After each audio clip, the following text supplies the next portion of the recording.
E aí, pessoal, beleza? Eu sou o Edson, estudante de Ciências Sociais, e eu vou dar algumas aulas de história para vocês. A história vai ser dividida em duas frentes: a história geral e a história do Brasil. A história geral, eu é quem vou ministrar,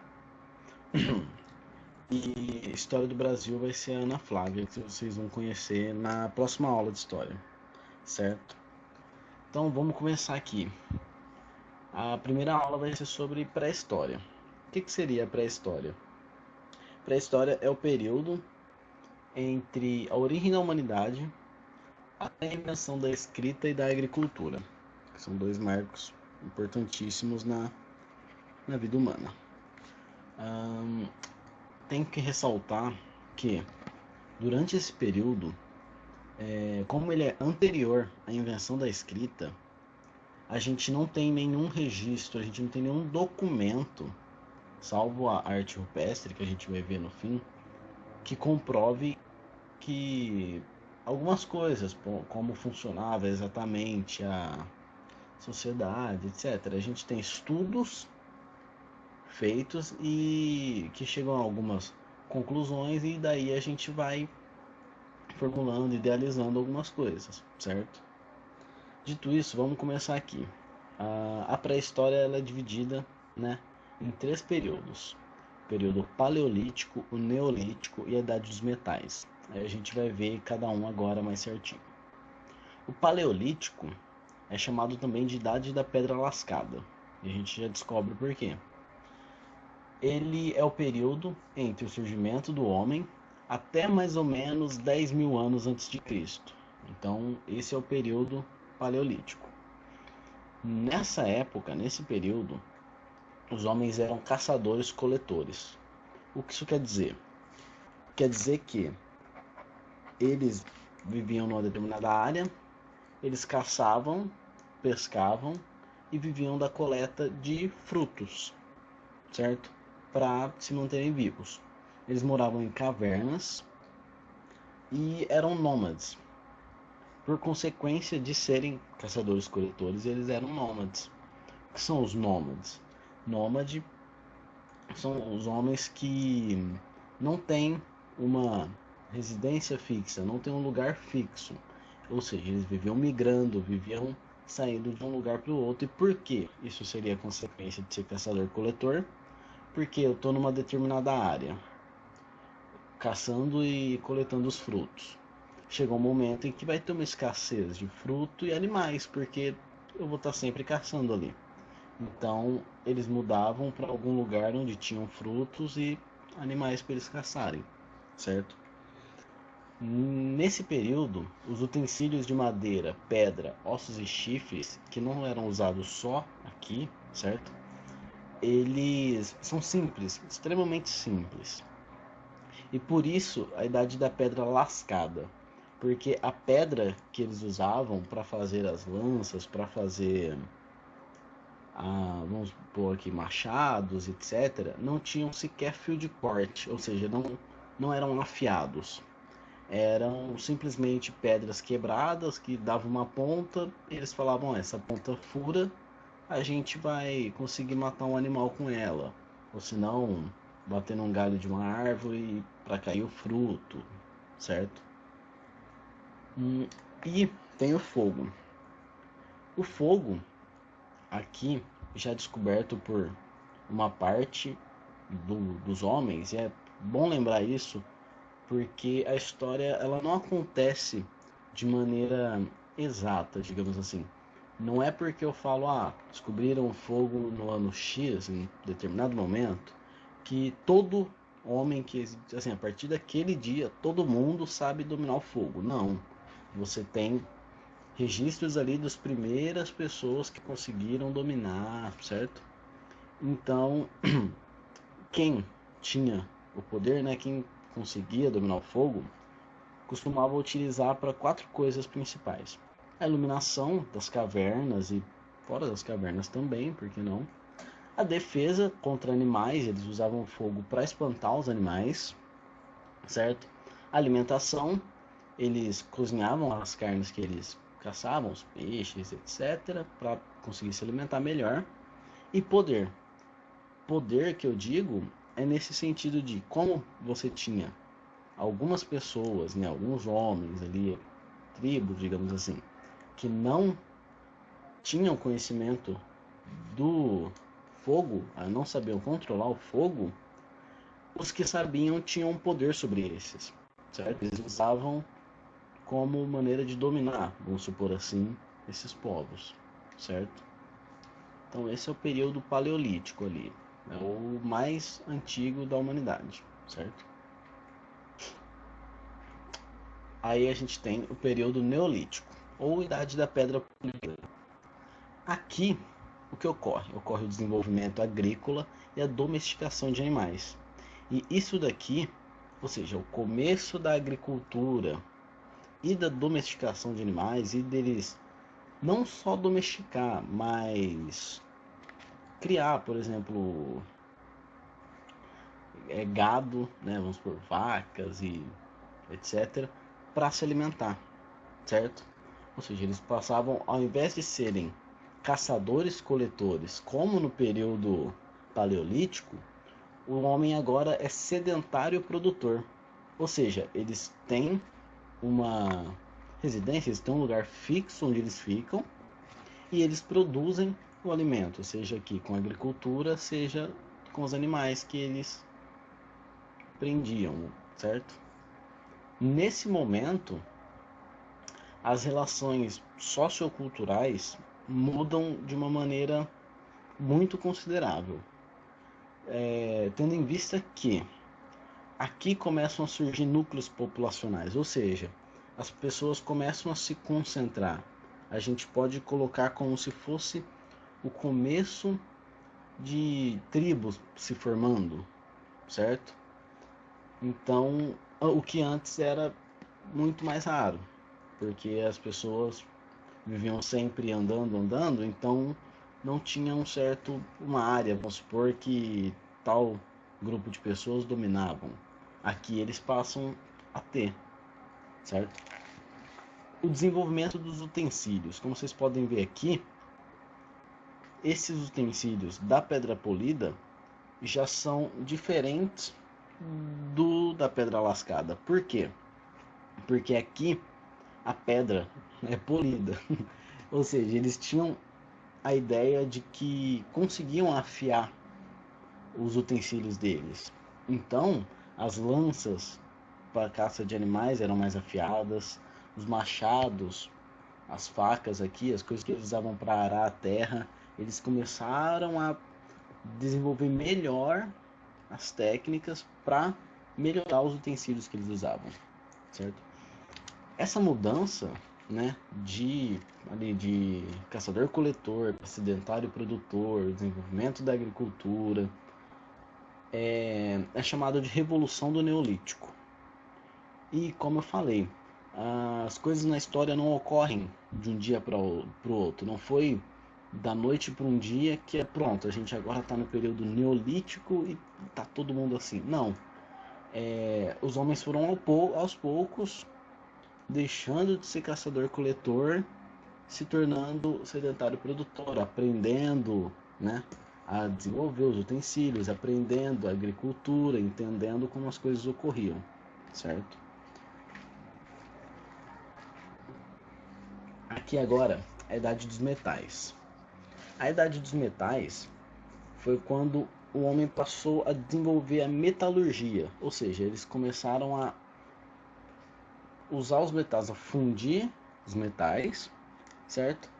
Para fazer os utensílios, ao invés de usar a pedra, madeira e etc., eles perceberam que conseguiam, com o fogo, fundir os metais e transformar naquilo que eles precisavam, seja uma faca, seja um machado, seja uma pá e etc.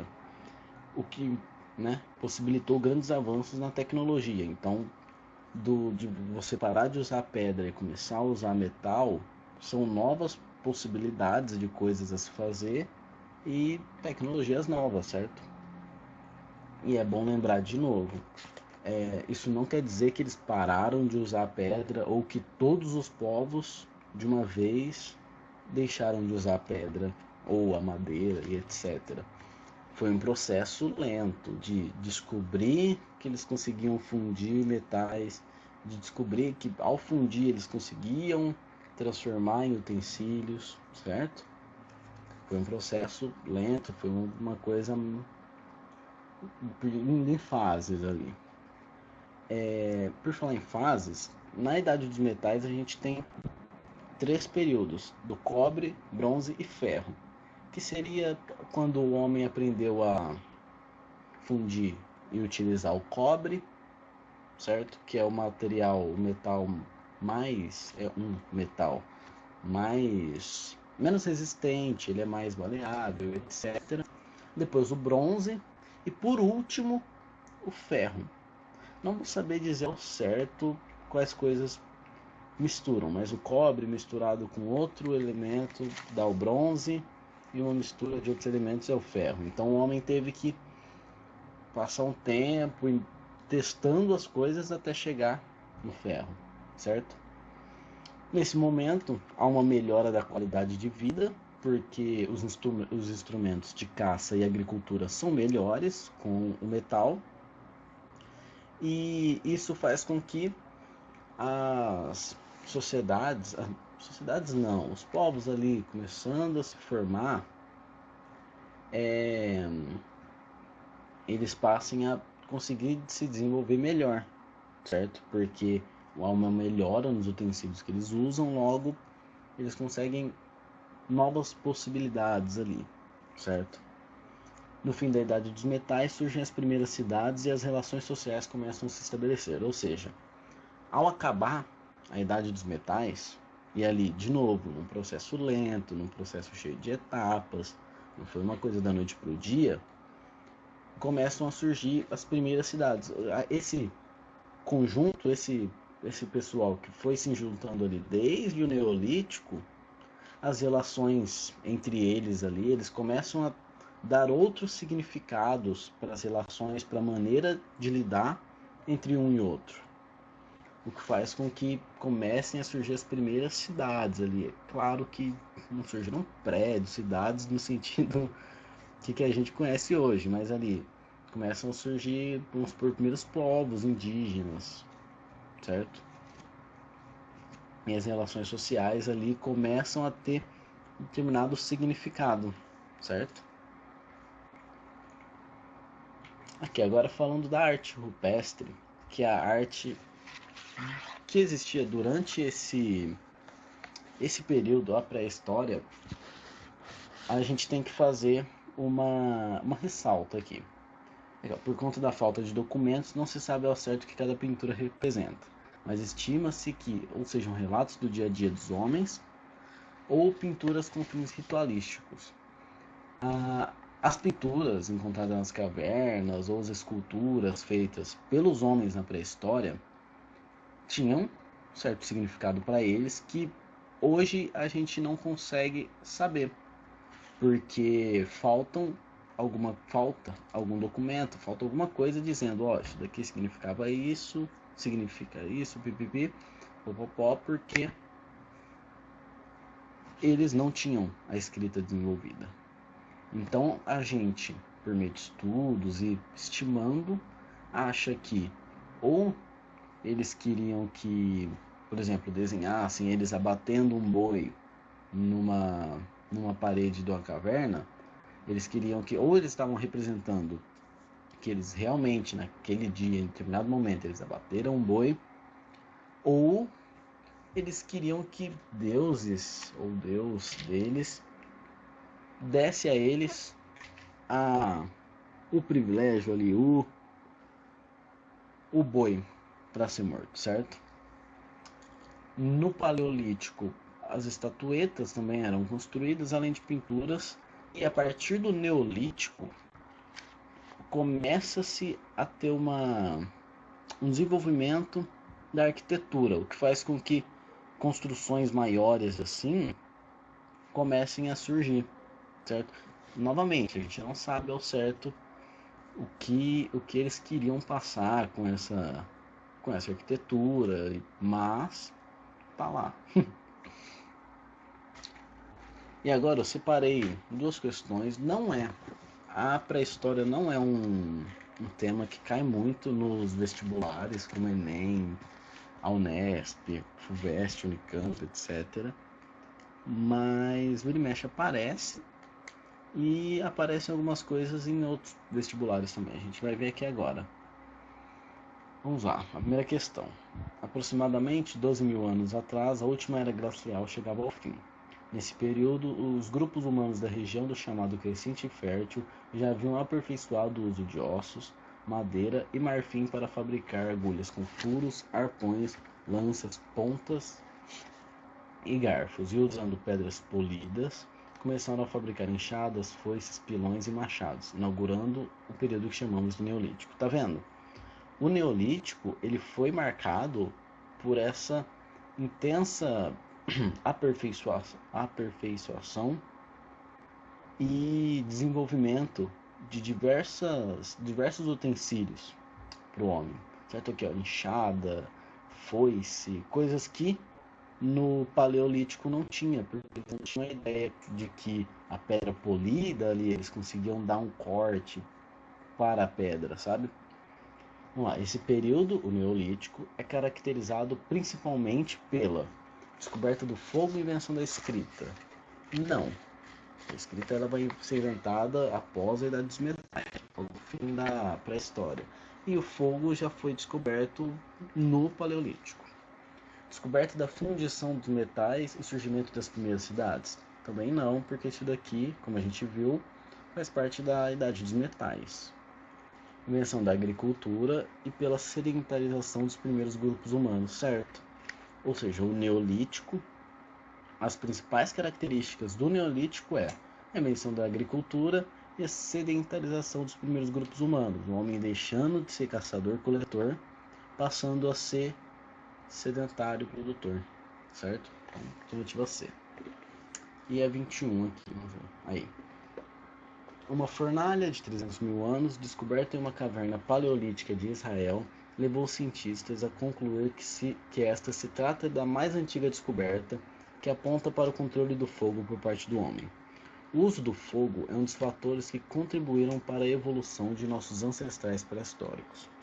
Apesar de o fogo ser usado pelo homem há cerca de 1 milhão de anos, a aprendizagem sobre como acendê-lo e controlá-lo para uso doméstico só aconteceu depois, tá vendo?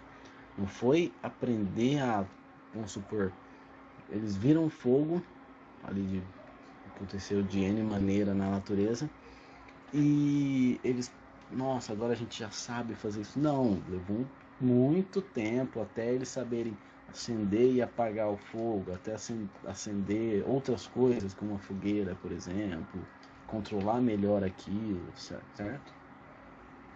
Assinale a alternativa que explica corretamente porque o uso do fogo é considerado um dos fatores que contribuíram para o desenvolvimento dos homens pré-históricos. Vamos lá. Porque o uso do fogo é um dos fatores que contribuíram para o desenvolvimento. O controle do fogo e a descoberta da pólvora possibilitaram o desenvolvimento de armas de precisão e longo alcance utilizadas nas guerras entre grupos rivais. Não na pré-história. Isso daqui pode até ser verdade, mas não entre os homens pré-históricos, que sequer descobriram a pólvora. E muito menos desenvolveram armas de precisão e longo alcance. Não. O fogo era utilizado como arma de caça e fonte de calor, além de permitir o cozimento dos alimentos e posteriormente a fundição dos metais. Aqui. É isso. Na pré-história, eles usavam como arma de caça e fonte de calor, certo? Calor e iluminação. E cozinhavam alimentos. E depois, durante a Idade dos Metais, eles aprenderam que com o fogo seria possível fundir os metais, certo? Não vou ler as outras alternativas, se vocês quiserem ler aí pode, mas a gente já sabe a certa, certo? Então é isso, pessoal, espero que vocês tenham conseguido entender tudo certinho e muito obrigado.